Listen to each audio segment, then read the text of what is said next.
مسئلہ بھی ذہن میں رہے کہ کوئی بندہ کریم آقا صلی اللہ علیہ وآلہ وسلم کے دین کا دشمن ہے، حضور کا نظام تعلیم اسے پسند نہیں ہے، حضور کا دیا ہوا نظام سیاست اسے پسند نہیں ہے، آقا علیہ السلام کا دیا ہوا نظام تہذیب اسے پسند نہیں ہے، اسے انگریز کے اپریل فول، ویلنٹائن ڈے، اس طرح کی بدماشیاں اسے پسند ہیں، تو وہ بندہ جو ہے جتنے مرضی تبرکات گھر میں رکھے، ہیں جی، کعبے کا غلاف چھوڑیں، پورا کعبہ لا کے گھر میں رکھ دے، مسجد نبوی شریف کے مصلے کے دھاگا چھوڑیں، پوری صف لا کے گھر میں رکھ دے، اس کو بھی نفع اسی طرح نہیں ہوگا تبرکات کا جس طرح عبداللہ بن ابی کو نفع نہیں ہوا تھا، اسے بھی کوئی نفع نہیں ہوگا۔ سب سے پہلا اچھا اگر نفع ہوتا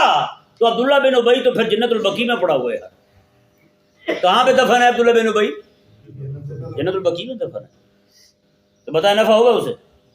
تو وہاں پہ بھی نفع اسی کو ہوتا ہے جو بندہ رسول اللہ علیہ السلام کے دین کے ساتھ مخلص ہو، ہاں دل و جان کے ساتھ حضور کے دین کو اونچا کرنا چاہتا ہو، اس کے دل میں تڑپ ہو کہ یار ہر ایک کے حکم سے اونچا حکم میرے لجپال نبی علیہ الصلوۃ والسلام کا ہو جائے۔